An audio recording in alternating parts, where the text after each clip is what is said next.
Hi friends, ಎಲ್ಲರೂ ಹೇಗಿದ್ದೀರಾ? ಎಲ್ಲರೂ ಚೆನ್ನಾಗಿದ್ದೀರಾ ಅಂತ ಅಂದ್ಕೊಂಡಿದ್ದೀನಿ. ಫ್ರೆಂಡ್ಸ್, ಬನ್ನಿ ಇವತ್ತು ನಾನು ಸಾಫ್ಟಾಗಿರೋ ಸ್ಪಾಂಜಿ ಆಗಿರೋ ರವೆ ಇಡ್ಲಿ ಮಾಡಿ ತೋರಿಸ್ತಾ ಇದ್ದೀನಿ. ತುಂಬಾ ಸಾಫ್ಟಾಗಿ ಬರುತ್ತೆ ಇದು. ಹೊಸದಾಗಿ ಯಾರು ನೋಡ್ತಾ ಇದ್ದೀರಲ್ಲ ಫ್ರೆಂಡ್ಸ್, ಹೊಸದಾಗಿ ನೋಡೋರು ನನ್ನ ಚಾನಲ್ನ ಸಬ್ಸ್ಕ್ರೈಬ್ ಮಾಡಿಕೊಂಡು ನೋಡಿ. ಈ ವಿಡಿಯೋ ಇಷ್ಟ ಆದರೆ ಲೈಕ್ ಮಾಡಿ, ಈ ವಿಡಿಯೋಗೊಂದು ಒಳ್ಳೆ ಕಮೆಂಟ್ ಮಾಡಿ. ಬನ್ನಿ ಫ್ರೆಂಡ್ಸ್, ಇದು ಹೇಗೆ ಮಾಡೋದು ಅಂತ ತೋರಿಸ್ತೀನಿ. ಇದು ಸಾಫ್ಟಾಗಿರೋ ರವೆ ಇಡ್ಲಿ ತುಂಬಾ ಸಾಫ್ಟಾಗಿ ಬರುತ್ತೆ ನೋಡಿ. ನಾನು ತೆಂಗಿನಕಾಯಿ ಚಟ್ನಿ ಮಾಡ್ಕೊಂಡಿದ್ದೀನಿ, ಸಾಂಬಾರು ಮಾಡ್ಕೊಂಡಿದ್ದೀನಿ.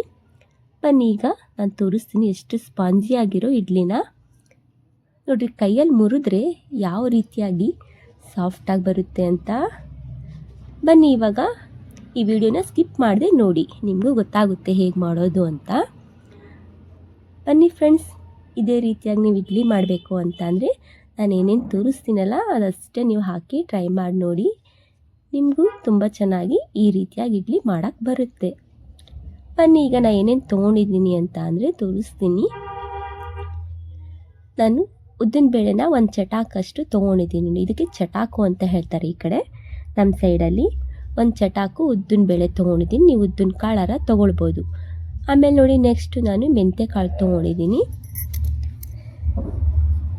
ನಾನು ಇವೆರಡೇ ತೊಗೊಂಡಿದ್ದೀನಿ, ಮತ್ತು ಏನೂ ತೊಗೊಂಡಿಲ್ಲ. ಇದಕ್ಕೆ ನೀರು ಹಾಕ್ಕೊಂಡು ನಾನು ಒಂದು 4 ರಿಂದ 5 ಗಂಟೆಗಳ ಕಾಲ ನಾನು ಇದನ್ನು ನೆನೆಯೋಕ್ಕೆ ಬಿಟ್ಬಿಡ್ತೀನಿ. ಅಂದರೆ ಅದು ತುಂಬ ನೆಂದಿರಬೇಕು, ಅಲ್ಲಿ ತನಕ ನನಗೆ ಮಿಕ್ಸರ್ಗೆ ಹಾಕೋಕ್ಕೆ ಬರೋದಿಲ್ಲ. ಇವಾಗ ನಾನು ಇದಕ್ಕೆ ಒಂದು ಪ್ಲೇಟ್ ಮುಚ್ಚಿ ಇಟ್ಬಿಡ್ತೀನಿ ಇವಾಗ. ಆಮೇಲೆ ಸಂಜೆ ಆದಮೇಲೆ ನೋಡಿ, ನಾವು ಹಾಕೋಕ್ಕಿಂತ ನೋಡಿ ಹಿಂದೂಸ್ತಾನ್ ಸ್ಪೆಷಲ್ ಇಡ್ಲಿ ರವೆ ಇದು ಪಾಕೆಟ್ ತೊಗೊಂಡಿದ್ದೀನಿ. ನೀವು ಯಾವ ಬ್ರ್ಯಾಂಡ್ ಆದರೂ ಪರವಾಗಿಲ್ಲ, ತೊಗೊಳ್ಬೋದು. ಇದಕ್ಕೆ ಫಸ್ಟಿಗೆ ನಾವು ಉದ್ದಿನ ಬೇಳೆನ ಮಿಕ್ಸರ್ ಹಾಕೋಕ್ಕಿಂತ ಮುಂಚೆನೇ ನಾವು ಇಡ್ಲಿ ರವೆ ಇರುತ್ತಲ್ಲ ಅದನ್ನು ಓಪನ್ ಮಾಡಿ ಅರ್ಧ ಗಂಟೆ ಫಸ್ಟಿಗೆ ಇದನ್ನು ನಾವು ನೀರು ಹಾಕಿ ನೆನೆಯೋಕ್ಕೆ ಇಟ್ಬಿಡಬೇಕು. ಇದನ್ನ ರವೆನ ಯಾಕಂತ ಅಂದರೆ ನಾವು ನೀರು ಹಾಕಿ ಇಟ್ಬಿಟ್ರೆ ಅರ್ಧ ಗಂಟೆ ಮುಂಚೆನೇ ಮಿಕ್ಸರ್ಗೆ ಹಾಕೋಕ್ಕಿಂತ ಮುಂಚೆ ಇಟ್ಟರೆ ರವೆ ನಮಗೆ ತುಂಬ ಸಾಫ್ಟಾಗಿ ಬರುತ್ತೆ. ಅದಕ್ಕೋಸ್ಕರ ನಾನು ಇದೇ ರೀತಿಯಾಗಿ ಮಾಡೋದು. ನಿಮ್ಗೆ ಅದೇ ಥರ ಹೇಳ್ತಾ ಇದ್ದೀನಿ ನೋಡಿ. ಈಗ ನಾನು ನೀರು ಹಾಕ್ಕೊಂಡು ಒಂದ್ಸಲಿ ಮಿಕ್ಸ್ ಮಾಡಿ ಇಟ್ಬಿಡ್ತೀನಿ ಇವಾಗ ಇದನ್ನು ನೆನೆಯೋಕ್ಕೆ. ನೋಡಿ, ಈ ಥರ ಇದೆ. ಇವಾಗ ನೆನೆಯೋಕ್ಕೆ ಬಿಟ್ಬಿಟ್ರಾಯ್ತು. ಇವಾಗ ಬನ್ನಿ, ಈಗ ನೆಕ್ಸ್ಟು ನಾವೀಗ ಏನು ಮಾಡಬೇಕು ಅಂತ ಅಂದರೆ, ಅರ್ಧ ಗಂಟೆ ಆದಮೇಲೆ ಇದು ಉದ್ದಿನ ಬೇಳೆನ ಮತ್ತು ಮೆಂತ್ಯಕಾಳನ್ನ ನೆನೆಸಿದ್ವಲ್ಲ, ಇವಾಗ ಒಂದ್ಸಲಿ 2-3 ಸಲ ವಾಶ್ ಮಾಡಿಕೊಂಡು ಇವಾಗ ಉದ್ದಿನ ಬೇಳೆನ ಮೆಂತ್ಯನ ಈಗ ಮಿಕ್ಸರ್ ಮಾಡ್ಕೊಂಡು ಬರೋಣ. ಬನ್ನಿ, ನೀರು ಹಾಕ್ಕೊಂಡು ಫೈನಾಗಿ ನಾವು ಪೇಸ್ಟ್ ಮಾಡ್ಕೊಂಡು ಬರೋಣ. ಅಂದರೆ ತರಿಯಾಗಿರಬಾರ್ದು ನೋಡಿ, ತುಂಬ ಸಾಫ್ಟ್ ಬರಬೇಕು. ಇದು ಈ ರೀತಿಯಾಗಿ ರುಬ್ಕೊಳ್ಬೇಕು. ನೋಡಿ ಹೆಂಗೆ ಪೇಸ್ಟ್ ಆಗಿದೆಯಲ್ಲ, ಈ ರೀತಿ ಆದರೆ ನಮಗೆ ಇಡ್ಲಿ ಮಾಡೋಕ್ಕೆ ತುಂಬ ಚೆನ್ನಾಗಿ ಬರುತ್ತೆ. ಅದಕ್ಕೋಸ್ಕರ ಇವಾಗ ನಾನು ಒಂದು ಇಡ್ಲಿ ಪಾತ್ರೆ ತೊಗೊಂಡಿದ್ದೀನಿ. ಅಂದರೆ ನಾನು ಈ ಹಿಟ್ಟನ್ನ ಹಾಕ್ಕೊಳ್ಳೋಕ್ಕೆ ಒಂದು ಡಬ್ಬಿ ತೊಗೊಂಡಿದ್ದೀನಿ, ಅಂದರೆ ಬಾಕ್ಸು. ಇದರಲ್ಲೇ ನಾವು ಹಾಕ್ಕೊಳ್ಳೋದು ಇಡ್ಲಿ ದೋಸೆ ಮಾಡಿದ್ರೆ. ಅದಕ್ಕೋಸ್ಕರ ನಾನೀಗ 1 kg ರವೆ ತೊಗೊಂಡಿದ್ದೀನಲ್ಲ, ಅದಕ್ಕೋಸ್ಕರ ಇದರಲ್ಲೇ ಹಾಕ್ಕೊಳ್ತೀನಿ.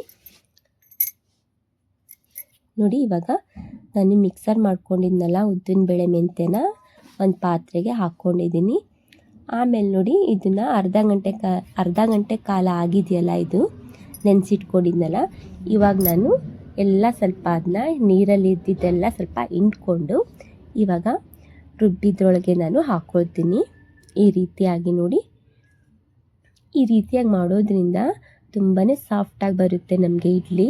ಮಾರನೇ ದಿನ ಮಾಡಿಕೊಂಡ್ರೆ ತುಂಬ ಚೆನ್ನಾಗಿ ಮೆತ್ತವಾಗಿ ಮೃದುವಾಗಿ ಬರುತ್ತೆ. ಅದಕ್ಕೋಸ್ಕರ ನಾವು ಹೀಗೆ ಮಾಡ್ಕೊಳ್ತೀವಿ. ಈಗೆಲ್ಲ ನಾನು ಇದೇ ರೀತಿಯಾಗಿ ಹಾಕ್ಕೊಂಡು ನೋಡಿ, ಇವಾಗ ಒಂದು ಸ್ವಲ್ಪ ನಾನು ಉಪ್ಪು ಹಾಕ್ಕೊಂಡು, ನಮಗೆ ಇದಕ್ಕೆ ಎಷ್ಟು ಬೇಕಷ್ಟು ಉಪ್ಪು ಹಾಕ್ಕೊಂಡು ಚೆನ್ನಾಗಿ ಒಂದ್ಸಲಿ ಕೈಯಲ್ಲೇ ನೋಡಿ ಬೀಟ್ ಮಾಡಬೇಕು. ಇದೇ ರೀತಿಯಾಗಿ ನೀವು ಕೈಯಲ್ಲೇ ಬೀಟ್ ಮಾಡಿದ್ರೆ ಇಡ್ಲಿ ಹಿಟ್ಟು ಉಬ್ಬಿ ಬರುತ್ತೆ. ನೋಡಿ, ಈ ರೀತಿಯಾಗಿ ನಮಗೆ ಎಷ್ಟು ಹಾಕುತ್ತೆ ಸಾಧ್ಯ ಅಷ್ಟು ಈ ಥರ ಕೈಯಲ್ಲಿ ಬೀಟ್ ಮಾಡಬೇಕು. ನೋಡಿ, ಸಾಕು. ಇವಾಗ ಇಷ್ಟು ಮಾಡ್ಕೊಂಡಿದ್ದೀನಿ. ರಾತ್ರಿ ಉಪ್ಪು ಹಾಕಿಟ್ಕೊಂಡ್ಬಿಡ್ತೀನಿ, ಏನಾಗೋದಿಲ್ಲ. ನೋಡ್ತಾ ಇದ್ದೀರಲ್ಲ, ಈ ರೀತಿ ಆಗಿದೆ. ಇವಾಗ ನಾನು ಇದನ್ನ ಮುಚ್ಚಳ ಹಾಕಿ ನಾನು ಮುಚ್ಚಿಬಿಡ್ತೀನಿ. ನೈಟ್ ಪೂರ ಮುಚ್ಚಿಟ್ಬಿಡ್ತೀನಿ. ನೋಡ್ತಾ ಇದ್ದೀರಲ್ಲ, ಈಗ ನೆಕ್ಸ್ಟ್ ನೋಡಿ ಡೇ ಆಗಿದೆ. ನೆಕ್ಸ್ಟ್ ಮಾರನೇ ನೋಡಿ ಇದು ಹೇಗೆ ಕಾಣಿಸ್ತಿದೆ ಅಂತ, ಹೇಗೆ ಉಬ್ಬಿದೆ ನೋಡ್ತಾ ಇದ್ದೀರಲ್ಲ, ತೋರಿಸ್ತಾ ಇದ್ದೀನಿ ನೋಡಿ. ಈ ಥರ ನೋಡಿ ಉಬ್ಬಿ ಬಂದಿದೆ ಇಡ್ಲಿ ರವೆ. ನೋಡಿ ಹೇಗೆ ಕಾಣಿಸ್ತಿದೆ, ಇದು ಕಾಣಿಸ್ತಿದೆಯಲ್ಲ ನೋಡಿ ಹೆಂಗೆ ಉಬ್ಬಿದೆ ಅಂತ. ತುಂಬ ಚೆನ್ನಾಗಿ ಬಂದಿದೆ ಅಲ್ಲ. ಈ ರೀತಿಯಾಗಿ ನೀವು ಮಾಡಿಕೊಂಡ್ರೆ ಈ ಥರ ನೋಡಿ ಉಬ್ಬಿ ಬರುತ್ತೆ ಹಿಟ್ಟು. ಅದಕ್ಕೋಸ್ಕರ ನಾನು ಈ ರೀತಿಯಾಗಿ ಮಾಡ್ಕೊಳ್ತೀನಿ. ನಿಮಗೂ ಅದೇ ಥರ ಹೇಳ್ತಾ ಇದ್ದೀನಿ ಫ್ರೆಂಡ್ಸ್. ನೋಡ್ತಾ ಇದ್ದೀರಲ್ಲ, ಈಗ ಒಂದ್ಸಲಿ ಚೆನ್ನಾಗಿ ನಾವೀಗ ಮೇಲೆ ಕೆಳಗಿಂದ ಮೇಲೆ ಇದೇ ಥರ ಒಂದ್ಸಲಿ ಒಂದು ಸೌಟ್ ಸಹಾಯದಿಂದ ಚೆನ್ನಾಗಿ ಒಂದ್ಸಲಿ ಮಿಕ್ಸ್ ಮಾಡಬೇಕು, ಅಂದರೆ ತಿರುಗಿಸ್ಕೊಳ್ಬೇಕು. ಮೇಲೆ ಕೆಳಗೆ ಎಲ್ಲ ಉದ್ದಿನ ಬೇಳೆ ಹಿಟ್ಟು ಅದೆಲ್ಲ ಸ್ವಲ್ಪ ಚೆನ್ನಾಗಿ ಆ ಕಡೆ ಈ ಕಡೆ ಇರುತ್ತಲ್ಲ, ಅದಕ್ಕೋಸ್ಕರ ನಾನು ಈ ರೀತಿಯಾಗಿ ಮಿಕ್ಸ್ ಮಾಡ್ಕೊಳ್ತೀನಿ ತುಂಬ ಚೆನ್ನಾಗಿ. ನೋಡಿ ಇಷ್ಟ ಆಗಿದೆಯಲ್ಲ, ಸಾಕು. ಇವಾಗ ನೋಡ್ತಾ ಇದ್ದೀರಲ್ಲ, ಇವಾಗ ನಾನು ಇಡ್ಲಿ ಸ್ಟ್ಯಾಂಡ್ ತೊಗೊಂಡಿದ್ದೀನಿ. ಅದಕ್ಕೆ ಒಂದು ಸ್ವಲ್ಪ ಎಣ್ಣೆ ಹಚ್ಕೊಂಡಿದ್ದೀನಿ ನೋಡಿ. ಎಣ್ಣೆ ಹಚ್ಕೊಂಡಾದಮೇಲೆ ಈ ರೀತಿಯಾಗಿ ಇಷ್ಟೇ ಹಾಕಿದ್ರೆ ನಮಗೆ ಸಾಕು. ತುಂಬ ಹಾಕ್ಬಿಟ್ರೆ ಈಗ ಹಿಟ್ಟು ಉಬ್ಬಿದೆಯಲ್ಲ, ಅದಕ್ಕೋಸ್ಕರ ಇಲ್ಲಾಂದರೆ ತುಂಬ ಹೊರಗೆ ಬಂದು ಕೆಳಗಿನ ಪ್ಲೇಟು ಮೇಗಿನ ಪ್ಲೇಟೆಲ್ಲ ಇರುತ್ತಲ್ಲ, ಅದಕ್ಕೆಲ್ಲ ಅಂಟ್ಕೊಳ್ಳುತ್ತೆ. ಅದು ಬಿಸಿ ಆದಾಗ ಉಬ್ಬು ಬರುತ್ತಲ್ಲ, ಅದಕ್ಕೋಸ್ಕರ ಇಷ್ಟೇ ಹಿಟ್ಟು ಹಾಕಿದ್ರೆ ಸಾಕು ನಮಗೆ. ನೋಡಿ ಇದೇ ರೀತಿಯಾಗಿ ನಾನು ಎಲ್ಲ ಪ್ಲೇಟ್ಸ್ಗೂ ಹಾಕ್ಕೊಳ್ತಾ ಬರ್ತೀನಿ. ನೋಡಿ ಇವಾಗ ನಾನು ಎಲ್ಲ ಪ್ಲೇಟ್ಸ್ಗೂ ನಾನೀಗ ಇಡ್ಲಿ ಪ್ಲೇಟ್ಗೆ ಹಾಕ್ಕೊಂಡಿದ್ದೀನಿ ನೋಡಿ. ನೋಡ್ತಾ ಇದ್ದೀರಲ್ಲ, ಇವಾಗ ನಾನು ಗ್ಯಾಸ್ ಆನ್ ಮಾಡಿ ಕುಕ್ಕರ್ನ ಇಟ್ಬಿಟ್ಟಿದ್ದೀನಿ. ನೋಡ್ತಾ ಇದ್ದೀರಲ್ಲ ಫ್ರೆಂಡ್ಸ್, ಒಂದು ವಿಷಲ್ ಮಾಡ್ಕೊಂಡಿದ್ದೆ ನೋಡಿ. ಇಡ್ಲಿ ಹೇಗೆ ರೆಡಿ ಆಗಿದೆ ಅಂತ ಹೊಗೆ ಬರ್ತಾ ಇದೆ ನೋಡಿ, ಉಬ್ಬಿ ಹೇಗೆ ಕಾಣಿಸ್ತಿದೆ, ಈ ರೀತಿಯಾಗಿ ಕಾಣಿಸ್ತಿದೆ ನೋಡಿ. ತುಂಬಾ ಉಬ್ಬಿದೆ ಅಲ್ಲ ಇಡ್ಲಿ. ಇವಾಗ ನೋಡಿ ನಾನು ಇಡ್ಲಿನೆಲ್ಲ ಒಂದು ಬುಟ್ಟಿಗೆ ಹಾಕಿ ನಾನು ತೆಗೆದು ತೋರಿಸ್ತಾ ಇದ್ದೀನಿ. ತುಂಬ ಸಾಫ್ಟಾಗಿ ಬಂದಿದೆ ಇಡ್ಲಿ.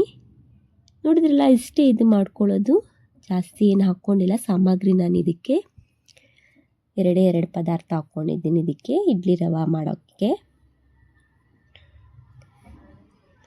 ಬನ್ನಿ ಫ್ರೆಂಡ್ಸ್, ಈ ವಿಡಿಯೋ ಇಷ್ಟ ಆದರೆ ಲೈಕ್ ಮಾಡಿ, ಕಮೆಂಟ್ ಮಾಡಿ, ಶೇರ್ ಮಾಡಿ. ಹೊಸ್ದಾಗಿ ನೋಡ್ತಿದ್ರು ಚಾನಲ್ನ ಸಬ್ಸ್ಕ್ರೈಬ್ ಮಾಡ್ಕೊಳ್ಳಿ. ಓಕೆ ಫ್ರೆಂಡ್ಸ್, ಮತ್ತೆ ಬರ್ತೀನಿ. ಈ ವಿಡಿಯೋ ಇಷ್ಟ ಆದರೆ ಲೈಕ್ ಮಾಡ್ಕೊಳ್ಳಿ. Okay, bye friends.